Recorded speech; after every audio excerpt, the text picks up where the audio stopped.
Salut Lucie. Salut Alex. Ça faisait longtemps qu'on s'était pas vu. Ça faisait un petit moment, ouais. Grave. Je suis content de te recevoir aujourd'hui. Eh bien, moi aussi, merci de me recevoir. On se voit parce que j'ai envie de t'interviewer pour présenter l'événement qui va se présenter prochainement, à savoir en quoi le travail peut être ressourçant en 2021. Et du coup, j'avais très envie que vous la rencontriez, alors je fais une petite interview pour la présenter. Du coup, Lucie, qui Oui. es-tu? Alors, je suis Lucie Voisin. Je suis la créatrice de Travail Écoute. Je suis également facilitatrice de vie professionnelle. Donc moi, j'interviens auprès des employeurs, mais aussi auprès des particuliers et des étudiants, pour leur faciliter la vie et résoudre leurs problématiques, on va dire RH. Voilà. Chouette. Qu'est-ce que j'allais dire? Dans ton parcours de vie, je sais qu'il y a eu un petit truc ou qu'il y avait une petite interview chez France TV Slash, c'est ça? C'est ça. Qu'est-ce qui s'est passé exactement ici? Alors, qu'est-ce qui s'est passé? Alors, je rêvais de bonheur au travail depuis que j'étais petite. Je pense que c'est parce que j'ai vu mon père énormément stressé au travail. Du coup, je voulais faire quelque chose pour endiguer ce problème. J'ai commencé par faire une licence d'économie et puis ensuite j'ai fait un master de management international et stratégique des ressources humaines que j'ai fait en alternance. Et pendant cette alternance, donc j'étais RH et je me suis confrontée au monde de l'entreprise et je me suis aperçue que je ne pouvais pas être vraiment la RH dont je rêvais, à l'écoute, avec mes valeurs, etc. Donc j'ai fait un burn-out. Suite à ce burn-out, j'ai décidé de créer Travail Écoute et de changer complètement mon optique du travail en fait. Mon rêve est un peu basculé. Voilà. Ok. Et France TV Slash donc m'a demandé si je connaissais des personnes qui souhaitaient témoigner au sujet du burn-out, des personnes âgées de 18 à 35 ans. Et j'ai proposé sur Travail Écoute et j'ai eu aucun retour.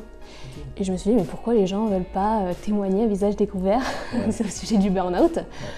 Et je me suis dit, mais en fait, tu n'es même pas capable de le faire toi-même et tu incites les autres à y aller. Donc je me suis dit, bah vas-y, montre l'exemple, va face caméra, témoigne, et voilà, c'est ce que j'ai fait. Ok. Du coup, Travail Écoute, si j'ai bien compris, c'est une plateforme qui ouvre la parole aux personnes pour qui c'est difficile de se lancer.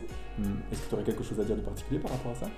Oui, en fait, je suis partie du constat qu'on était assez peu écouté dans le monde du travail, assez peu écouté et du coup pas compris.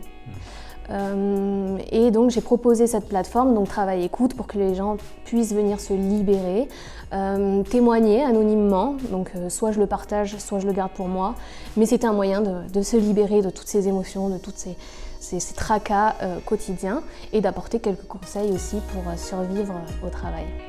J'ai tellement envie de te remercier pour ça. J'ai vraiment le sentiment que libérer la parole, c'est important. Et du coup, ta deuxième activité, c'est dans le conseil RH, c'est ça? Oui, c'est ça. Alors, je ne peux pas écouter la terre entière. On est à 1 million de personnes qui souffriraient du burn-out, d'un burn-out sévère. Donc, pour résoudre le problème, j'essaie d'apporter des conseils auprès des entreprises, auprès des employeurs. Voilà, pour essayer de changer ça, pour leur faire comprendre les problématiques et surtout l'intérêt qu'il y a d'agir en faveur du bien-être au travail. Il y a un truc qui me touche dans ce que tu dis, c'est ce truc que les RH n'ont pas beaucoup de recours pour se sentir épaulés, soutenus. Et c'est ce que tu proposes. Du coup, je peux dire merci aussi pour ça. Avec plaisir. On l'a dit à l'ouverture de l'interview, on va se retrouver autour de en quoi le travail peut être ressourçant en 2021. Est-ce que tu peux nous teaser un petit peu sur ce que tu as envie d'apporter là-dedans? Oui, alors moi j'aimerais apporter un éclairage peut-être plus général. Je sais que le travail ça peut être une ressource au niveau individuel et c'est génial, mais selon moi au niveau plus global ça pourrait apporter énormément de bienfaits à notre pays, notre société et le monde en général si on pouvait chacun s'épanouir dans ce qu'on aime. Voilà, donc c'est dans ce sens-là que je suis contente de participer à ce live et que j'ai hâte d'échanger à ce sujet. Trop chouette. J'ai tellement hâte aussi, ça va être tellement chouette. Merci beaucoup Lucie. Avec plaisir. Du coup on se retrouve le mardi 23 à 20h en live sur le YouTube et sur le Facebook de Déroute. Soyez là. Je te souhaite une bonne journée. Merci, à plus Alex.